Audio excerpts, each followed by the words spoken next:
Oliver here with a bonus free agency episode. Just want to talk about the Wizards signing Delon Wright, Bradley Beal, re-signing with the Washington Wizards, and other news in free agency. Let's get to it. You are Locked On Wizards, your daily Washington Wizards podcast. Part of the Locked On Podcast Network, your team every day.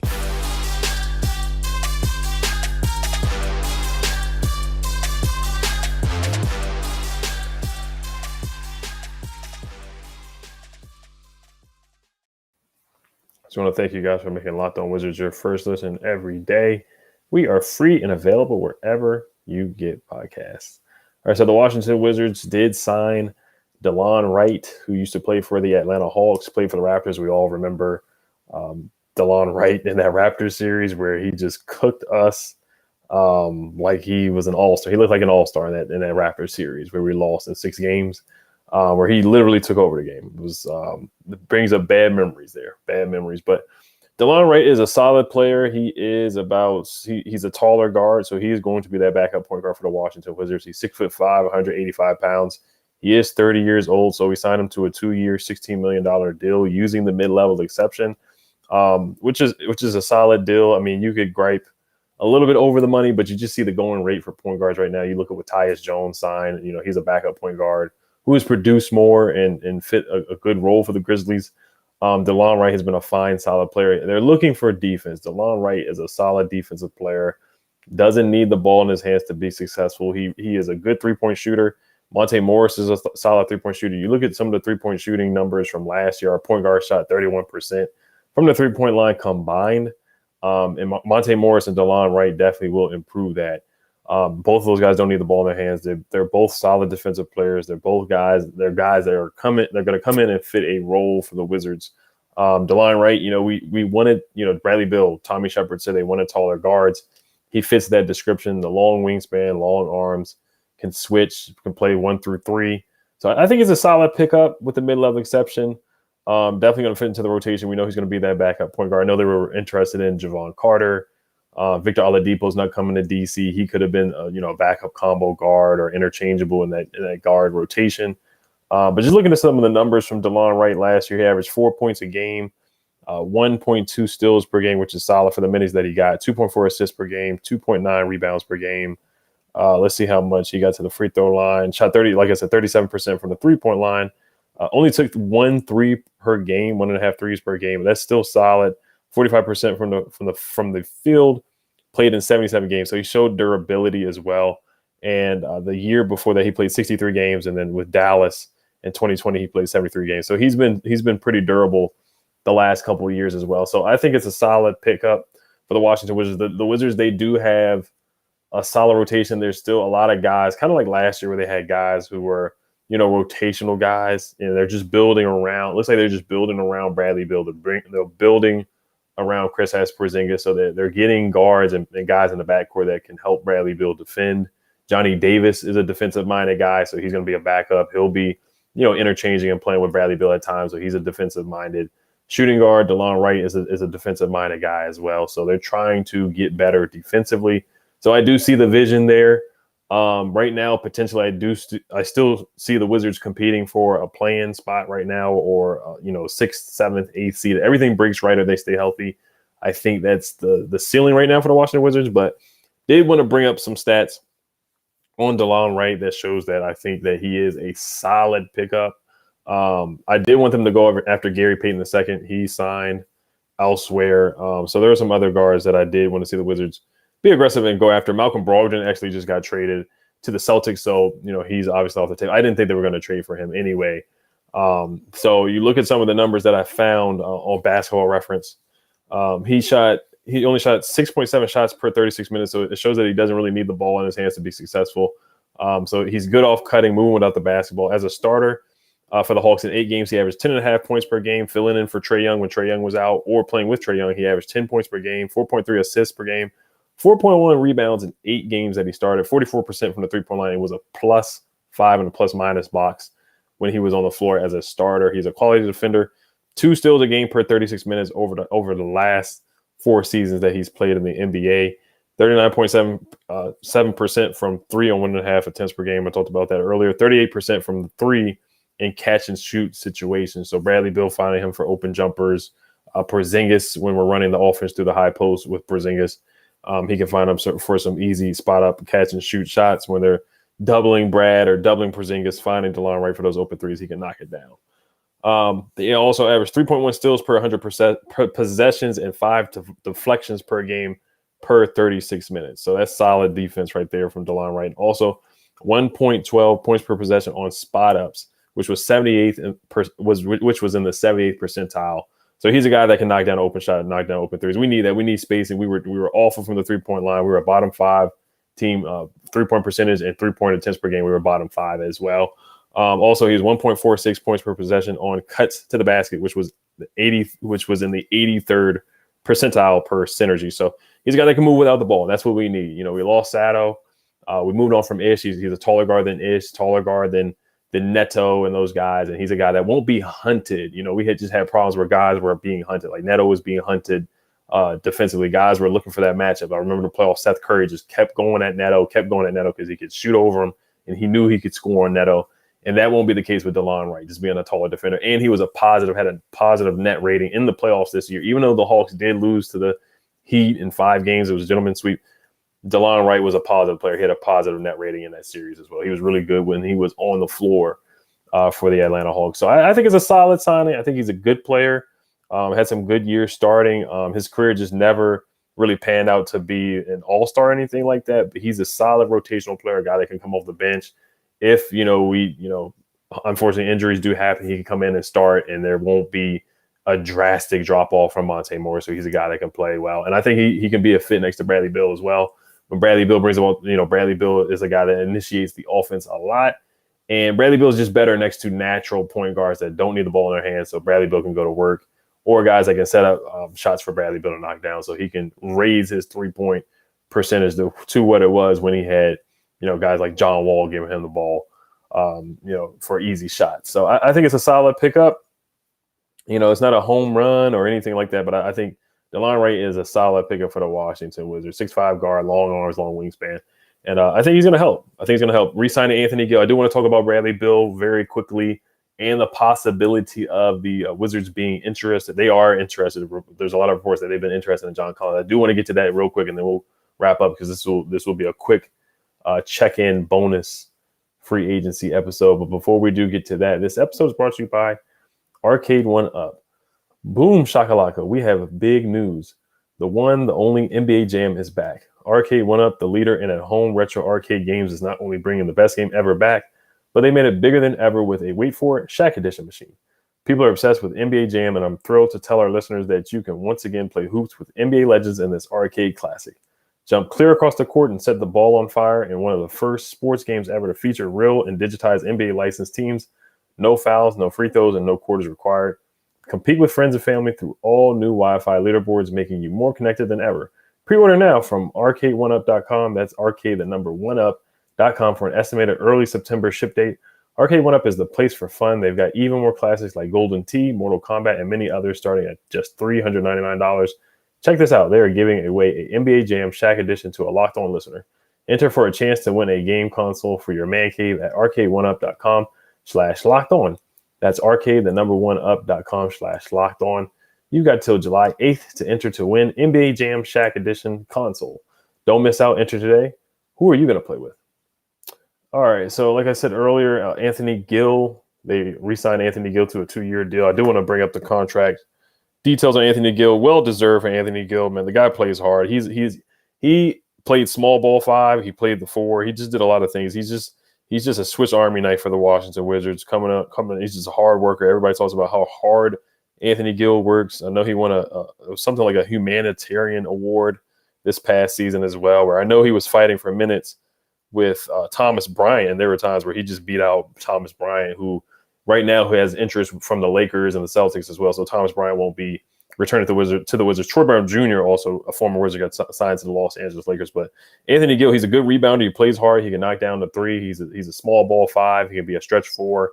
Swiss Army knife. He's our 12th, 13th man, but he's a leader, constant veteran. Kyle Kuzma was happy when the deal was announced on Twitter. So Anthony Gill, 2 years, $3,443,195. He got a free agent minimum deal for the Wizards. So right now, also, I just wanted to pull up the salary cap situation for the Wizards. So this is from Yossi Goslin, who is a salary cap analyst on Hoops Hype. He says he has the Wizards roughly at $2 million below the luxury tax with 14 players on the roster right now. Also looks like Delon Wright got enough of the mid-level exception to hard cap the Wizards. So the Wizards are not in a great salary cap situation. We already know they're over the cap, and they're trying to duck the luxury tax, as what Troy Halliburton, who was a special guest yesterday, talked about. So they're just not in a great salary cap situation right now. So it is intriguing with the spot that they're in right now. They just don't look like a championship contender, and they're already at the point where they are hard cap. So it's just a tough situation for the Wizards for where they're at right now. And then also another nerdy advanced stat for Delon Wright is that he was a plus 2.5 overall Raptor per the LeBron metric as a defender last year. So he's just a positive. He's been a positive defender all the way around for sure. So the main signings for the Wizards was Delon Wright and Anthony Gill yesterday as free agency broke. And then, of course, the big news to maybe media outlets, national media outlets, but people who are Wizards fans and have paid attention to the situation, Bradley Beal immediately put pen to paper, ran to the table, and took the $250 million, which is, surprise, not to us at all. So can't blame him at all for taking the money. I mean, he's going to put his family through generational wealth. Is he a number one option on a championship team? Those are the question marks for me. Can he be better in the clutch? I know before he got hurt, he led the league in turnovers in the clutch in the last 2 minutes when the game is decided within 5 points. So those are the question marks for me. To be a number one guy on a championship team, you have to be better in the clutch. You cannot turn the ball over in the clutch. You have to be a better defender as well. But Bradley Beal is a perennial all-star for sure. 3-time all-star, third-team all-NBA as well. Had a season where he had 25 points, 5 rebounds, and 5 assists. He does make his teammates better. We just have to see that consistently, making his teammates better. But the guy is an elite scorer, elite 3-level scorer. He will go down as one of the best Wizards of all time for sure. But just paying him as a number one option on a championship contender is questionable, and you trying to build around him is harder when you're paying him 35% of the salary cap. So, and there's other teams that you see. Other teams would love to have Bradley Beal. Joel Embiid is always talking about bringing in Bradley, trying to trade for Bradley Beal. The Heat have pursued Bradley Beal so much, but they're pursuing him to bring him in as a number 2 option to help them out. We're building around Bradley Beal right now, which is it's a tall task. So yeah, it's either, him take the $250 million, and we'll see if he finishes his career as a Washington Wizard. He has the report from Mark Stein is saying that he wants to be viewed as the Dirk Nowitzki of the Washington Wizards. So we do have Bradley Beal back, but it's just hard to build around him and build a championship contender. I think we have some good pieces right now with Porzingis. We have some young guys with potential, but the roster just needs more. It really needs more. They do need to consolidate. I feel we have a log jam at some spots. The 4 spot, Denny, Rui, Kuz, mainly are 4s. And they could be interchangeable to be 3s too, but the competition there. Then you bring in a Will Barton. You do have Anthony Gill. Isaiah Todd is still in the G League, but you just have a lot of forwards, a lot of 4s. Don't really have a natural 3 right now, like a natural 2-way 3. Kind of like just a 6'7" guy that can handle the ball, that can shoot 3 and D. Natural small forward at the moment. We just don't really have one, but it is positionless basketball at the moment. I think Kuz can play the 3 at times. Denny can play the 3 at times. Rui can play the 3 at times. It's just depending on the matchups. But right now, once again, like I said before, the ceiling right now is playing or maybe 6 seed, 7 seed right now at the moment. You look at the teams like the Celtics just got better by bringing in Malcolm Brogdon. They didn't have to give up much either. So I think that's a good trade they made. They found a natural point guard. The Heat, of course, are going to be good next year. The Sixers, the Nets are imploding right now. Kevin Durant requested a trade. I'll probably talk about that on the next episode. But and then you got the Celtics, like I said before, the Celtics, Sixers, the Heat, and the Bucks with Giannis. So those are the top 4 teams that you really have to compare yourself to right now, and see if you're getting better. I think Tommy Shepard's made good moves, but the team has improved, and I've said this before too. The team can improve and still not be a championship contender, just because the East is not the last year's East or the East from 2 years ago. You have to have a winning record to make the playoffs. The Cleveland Cavaliers are getting better. They have young talent. They're getting better. They're ascending. The Raptors are getting better with Scotty Barnes, Pascal Siakam.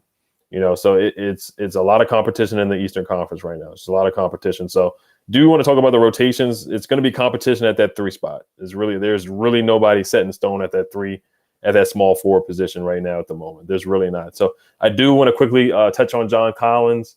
But before we do get to that, this episode is brought to you by BetOnline. BetOnline.net is your number one source for all your betting needs and sports info. Follow all of the latest sports developments, league reviews, and news, including this year's NHL playoffs and Major League Baseball. BetOnline is your continued source for all your sporting wagering information, including live betting, esports, and scores.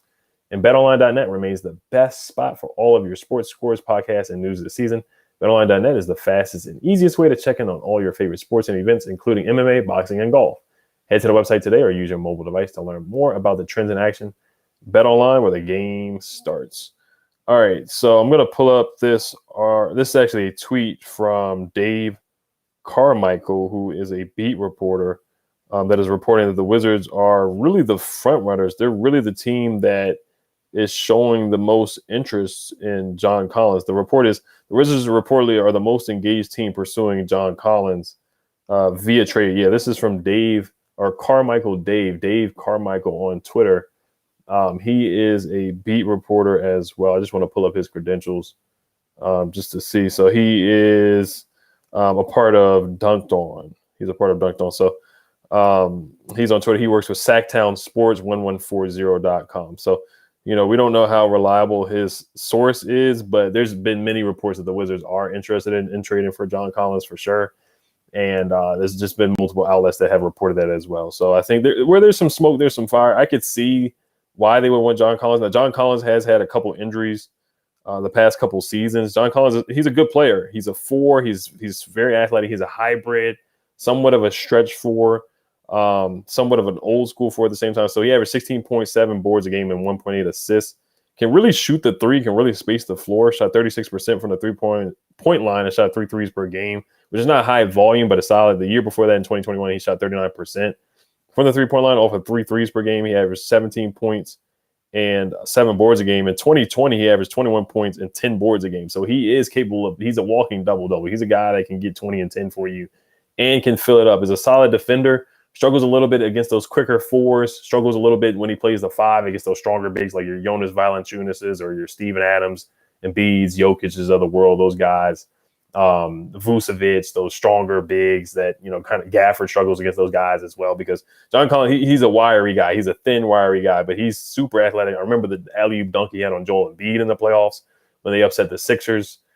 He's a human highlight film. He would raise the athletic bar for the Wizards, and the Wizards do need to become more athletic. John Collins is 6'9", 235 pounds. Now, the only thing is he doesn't create a shot for himself. And I just don't know who we would package up. I know Kuz, it has been reported as available. Would they trade Will Barton? John Collins, you look at the salary right now, he's on a 5-year, $125 million deal. So he's making a good amount of money. So you have to match the salary since the Wizards are over the cap. You have 5 years, $125 million. And he's still relatively young. Right now, he's 25 years old. So he's making $23 million this upcoming year and then $25 million in 2024. $26 million in 2025, and then $26 million again in 2026. But he has a player option in 2026. So I just feel like if you trade Kuz and let's say Denny or Rui in a first for John Collins, I just don't see that really moving the needle for the Washington Wizards.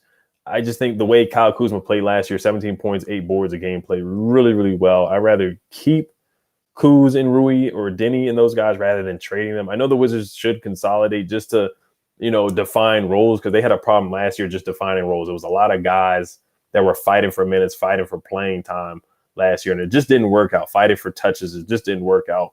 And I feel like it's kind of becoming similar with this roster. It's a deep roster. They have a lot of depth, which is a good thing as well. You can never get mad at depth, and the Wizards certainly could use that. But bringing in John Collins, I think he's a great player, but I could definitely see it being a lateral move. If you're trading Kuz, or if you're trading Barton, if you don't have to give up Kuz and you can find a way to get John Collins, I think that would be a great move, because the starting 5 could be Monte Morris, Bradley Beal, Kyle Kuzma at the 3, John Collins at the 4, and Porzingis at the 5. John Collins is a great pick and roll guy. There's rumors, there's not rumors really. There's been a lot of reports. Shams has reported that him and John Collins and Trae Young didn't get along.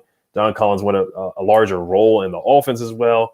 So how would that work out with Bradley, Beal, and Porzingis being the focal points of your offense, where John Collins would be the third option, and that he was he was confrontational in the locker room as well. Shams Charania reported that this year and last year. So how would that work out? Would he buy in coming in and knowing that he would be the third option behind Bradley, Beal, behind Kristaps? So those are the question marks that you have to answer there. But I did find some numbers on John Collins as well. He's a guy that needs to be set up, and I think he would work well on a pick and roll with Monte Morris and John Collins and Bradley, Beal, and John Collins in a pick and roll, and then Porzingis spacing the floor out, so you would have good spacing. John Collins is a solid 3-point shooter, but Collins last year he shot 58% on twos last year, and 79% of them were assisted. So a lot of his shots are assisted. Does not offer a lot of self creation. We don't really need him to come out there and dribble the ball. A lot, Porzingis and Brad are going to, be handling the ball the most. I feel like the offense is going to run through them. I just feel like Wes Unseld Jr. definitely wants to run a system that is similar to what he had with the Nuggets with Jamal Murray and Nikola Jokic, which I know they're two different players, but I just feel like that's the kind of system that Wes Unseld Jr. wants to run, looking at the way they ran the offense through Porzingis last year. So that's just a number that shows that, John Collins is a guy that needs somebody to assist him and somewhat spoon feed him to unlock him and get the best at a lot of lobs, rim running, pick and rolls, different things like that. That's what John Collins is good at. But John Collins is a great player. I think the 2020 year where he averaged 20 and 10, he was certainly a borderline all-star at the time, and that's what helped him earn that $25 million per year contract. So he has had some injuries in the past. The playoffs he didn't play well, but he was hampered with a foot injury. Then he had a finger injury. So he has a long list of injuries this past year. I do want to pull up from Basketball Reference just to see how many games that he played this past season. John Collins played in about 54 games this past season, which is not bad. 63 games the year before and 41 games in 2020. So he has missed a good amount of time here and there. So I think it would be a solid pickup, but at the same time, it's somewhat of a lateral move, giving up a Kuz and a Denny or a Rui and a Kispert and a first round pick for John Collins. And I haven't seen any trade offers. I'm not going to do a trade machine or anything like that, but you would have to give up something significant to bring back a John Collins. John Collins, he's a walking double-double. He's capable of doing that. He's really good defense. He's solid defensively. He's capable of blocking shots, and he plays above the rim. So, but I think the fit next to Porzingis would be fine. It's two bigs that can space the floor, but defensively, if they have a stretch four, if the opposing team has a stretch four, say or a wing that can really put the ball on the floor and get to the basket like a Jason Tatum or a Jaylen Brown, then it would be a struggle for John Collins moving his feet there. And then, like I said, oversized big, him playing at the 5 would be a struggle for him getting overmatched and overpowered at times. But on the flip side, he can shoot the 3 and stretch the floor, and he can finish above the rim. So there's pros and cons to bringing in John Collins. So, but you guys can definitely comment down below, yay or nay to John Collins. Should they have interest? Should they pull the trigger on a trade for him? Or you can DM me at me on Twitter. And I am doing a mailbag sometime next week if I am available. Like I said, I hope everybody enjoys their 3-day weekend, the holiday weekend. My son's due date is July 4th, so I may be out for a week and then come back for the Summer League, which starts July 9th or the 10th. I do want to pull up the Summer League schedule here really quickly if I can, because I was just looking at the Summer League schedule for the Wizards. I'm going to pull that up really quick before I leave because I'm very intrigued. I know the Wizards play the Pistons, so they could possibly be playing against Cade Cunningham for the Pistons. He is supposed to be playing. Yeah, July 9th, they play the Pistons. July 10th, they play the Suns. July 13th, they play the Pelicans. And July 15th, they play the Pacers. So I just want to thank you guys for listening and making Locked On Wizards your first listen every day. Now, for your second listen, get up to date on the latest news and rumors in the NBA in just 30 minutes every day with Locked On NBA. Locked On NBA, your daily NBA update in just 30 minutes. Thank you guys for listening. Once again, you guys submit your mailbag questions in the comment section or on Twitter. You can DM me or email me at eoliver.realestate@gmail.com.